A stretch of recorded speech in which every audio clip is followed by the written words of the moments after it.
दोस्तों नमस्कार। थोड़ा सा गला खराब है तो कल भी आपके बीच नहीं आ पाया, माफ़ी चाहता हूँ। आज 3 घटनाओं पर संक्षेप में बात करूँगा। ये तीनों घटनाएँ आपस में जुड़ी हुई भी हैं।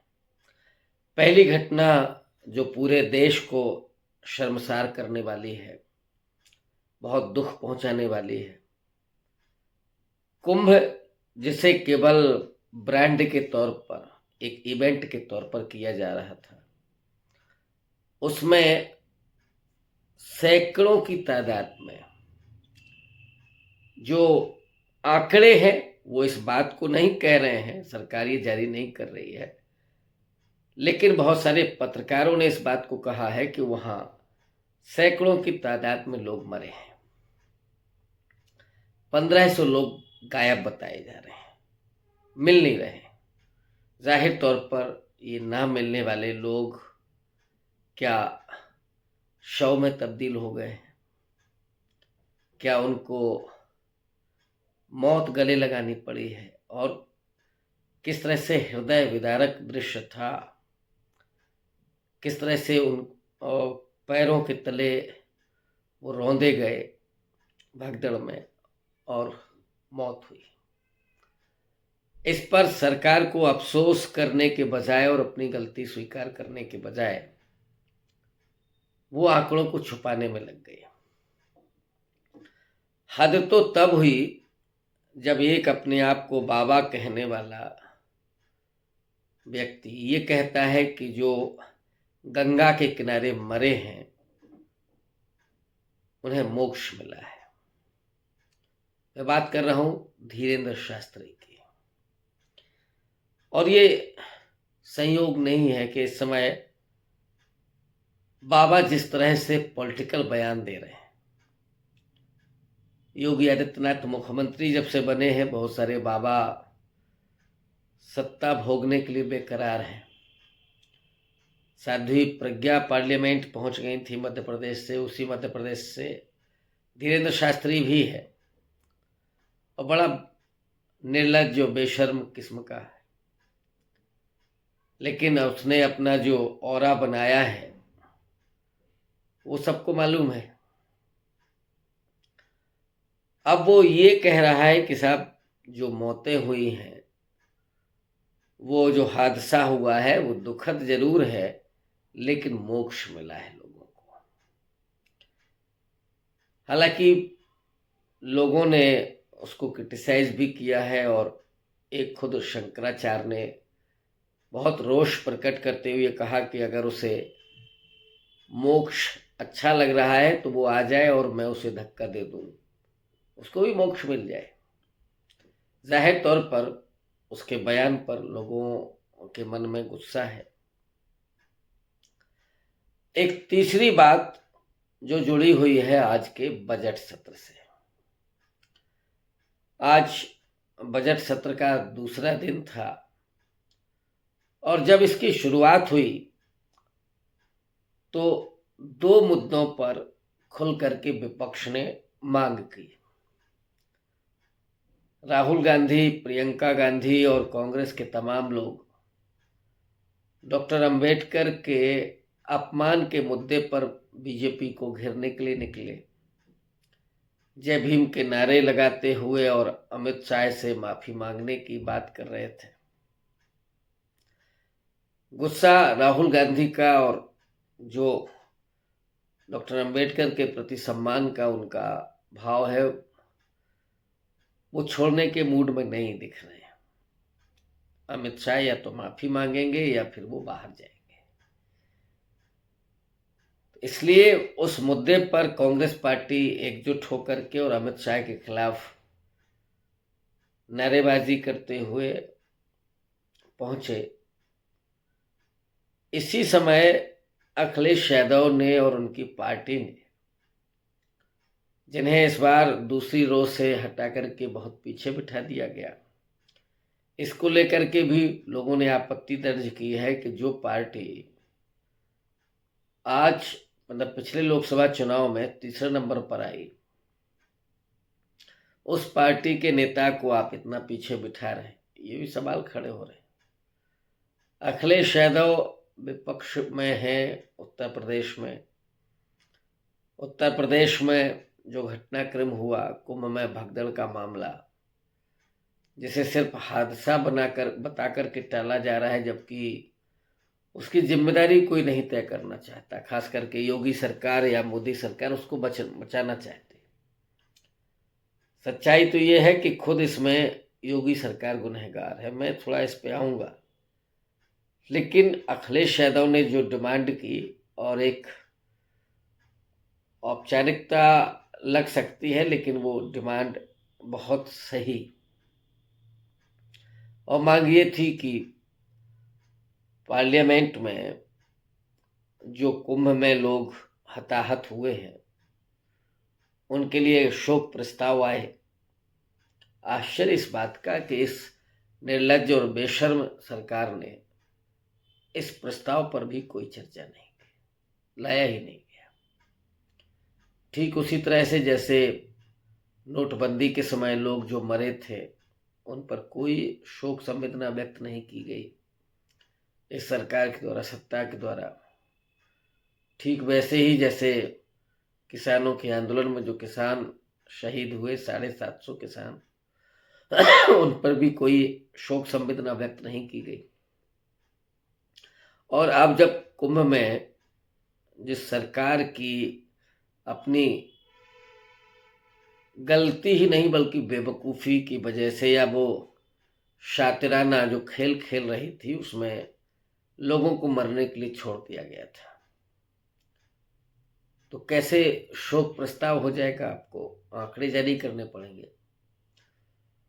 आप लोगों ने देखा होगा तमाम पत्रकारों को जो किसी तरीके से उन आंकड़ों को निकाल करके लाना चाहते हैं, लेकिन प्रशासन जिस तरह से उन्हें भगा रहा है, उनको धमकियां दे रहा है, कहीं गिरफ्तारी की बात कर रहा है, तो आंकड़ों को लगातार छुपाया जा रहा है। और जो झूसी के इलाके में या स्नान के इलाके में जो 2 जगह भगदड़ हुई और 3 बार तो शायद आगजनी हो चुकी है। एक वीडियो इस तरह का भी आया और लोगों ने कहा कि एक आगजनी में भी कुछ लोग मारे गए थे। हालांकि उसके बारे में कोई बहुत पुख्ता जानकारी नहीं है, लेकिन लोग ऐसा कह रहे हैं।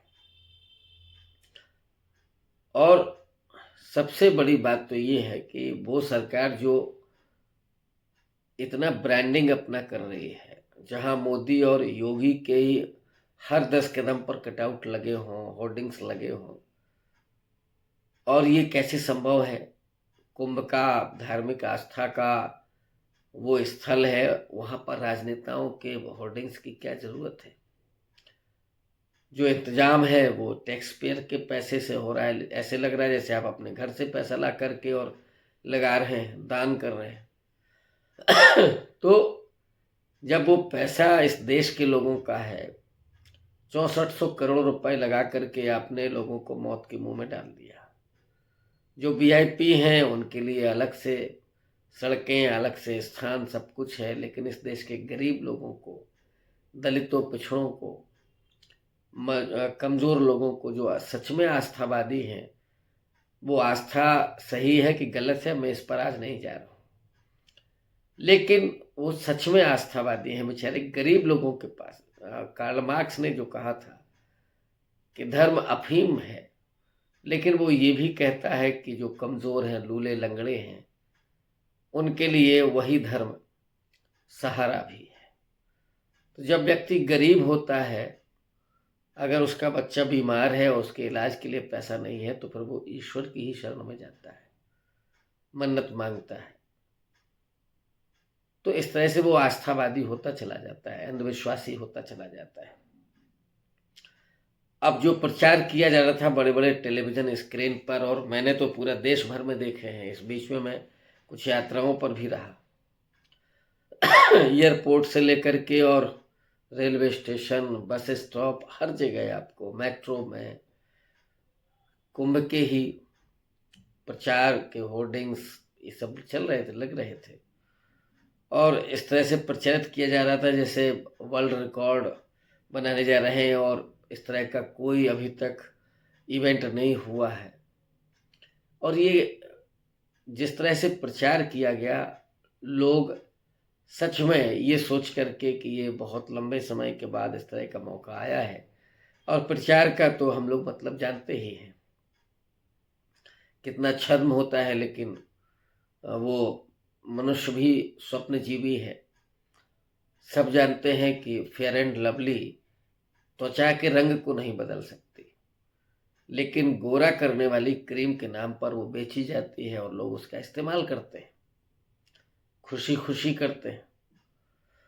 होना तो ये चाहिए कि कोई व्यक्ति जो सांवला हो और वो क्रीम इस्तेमाल करे, ऑब्वियस है कि उससे कोई गोरा नहीं होता है, तो उसको तो इस तरह की कंपनी पर नस्लभेद का मुकदमा भी करना चाहिए। लेकिन ये भारत है, इसमें ऐसा कुछ नहीं होता है।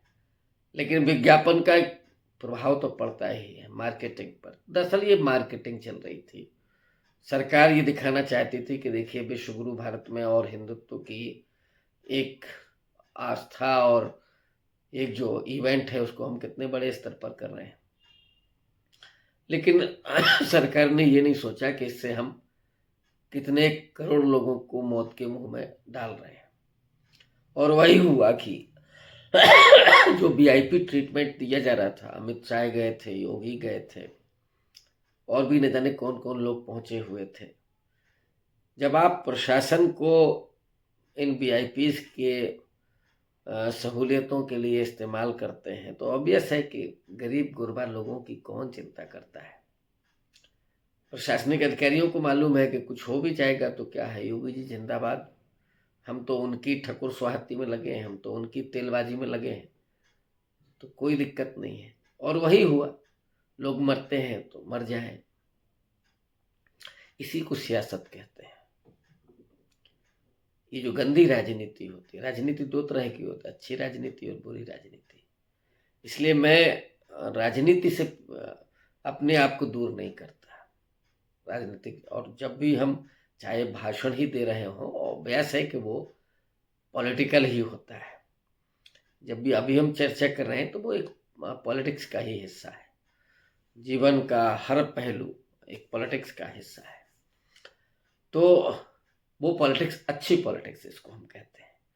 लेकिन आजकल केवल पॉलिटिक्स के नाम पर बुरी बुरी पॉलिटिक्स को लोग जानते हैं, इसलिए कहते हैं साहब पॉलिटिक्स हमको नहीं करनी, या पॉलिटिक्स नहीं करनी चाहिए। तो दरअसल हमने पॉलिटिक्स को केवल बुरी पॉलिटिक्स के रूप में ही जाना है, उसी से वो परिभाषित हुई है।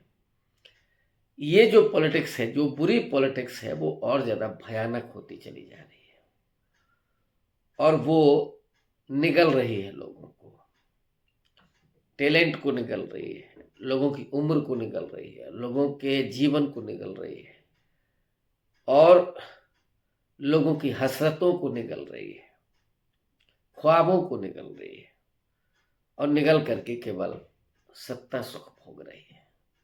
इससे बड़ा दुर्योग इस दुनिया में नहीं हो सकता है। आश्चर्य इस बात का है कि जो आस्थावादी हैं वो और ज्यादा अंधे होते चले जा रहे हैं।